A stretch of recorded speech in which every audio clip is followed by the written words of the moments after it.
All right, before getting into the video, quick Barbell Apparel announcement. The free hoodie sale is still going on with any purchase of $99. You can get the stealth hoodies, which are the light fit kind of workout hoodies, or you can get the thicker ones that I'm wearing right now. These are called the foundation hoodies. So anyways, all right, I've been pretty open about my shoulder injury over the past couple of weeks. I tweaked it while bench pressing, and oddly enough, it was on a warm-up attempt. It was a 365 single before I was going to go for 400, but sometimes shit just happens. And I'm working with a high school kid right now who just had a meniscus tear in his knee.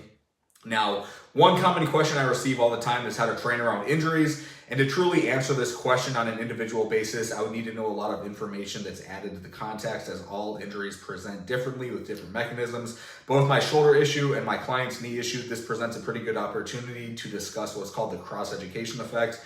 This is important to understand when dealing with an issue of just one limb on one side of the body undergoing some sort of injury. Now, all the cross-education effect describes is this phenomenon where training one limb, so unilateral training, can lead to an improvement in strength, or at least serve as a training stimulus to the opposite injured limb. Now, there's no consensus on mechanisms, but this is likely due to neural adaptations, including motor unit recruitment and synchronization.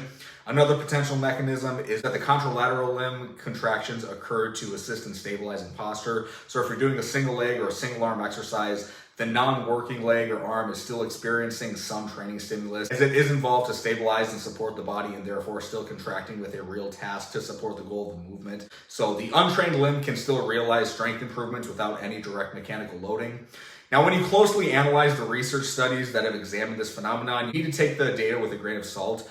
The vast majority of studies on this have real limitations, ranging from lack of statistical power due to low subject numbers, lack of control groups, using subjects who are suffering from some sort of neurodegenerative disease like MS, other various factors such as lack of consistent technique or lack of consistent muscle contractions. If you're already a trained individual with a decent strength foundation, you're not going to make any measurable progress in the uninjured limb by training unilaterally. Anyone that claims that, and I've seen that take offer before, is just silly and quite absurd. But we can at least infer that unilateral training of a healthy limb, while the contralateral limb is injured, at least provides some level of stimulus that can stave off some of the detraining that would occur if we were to eliminate all training. One point to note here that I think is important is that heavy loads, like 80% of 1RM, are necessary to achieve this effect most effectively, and that is supported by different research protocols. And I say this because it can be really easy for someone to have an injured limb and then refrain from going heavy on their healthy limb for a whole host of reasons. I don't even need to get into all of those reasons.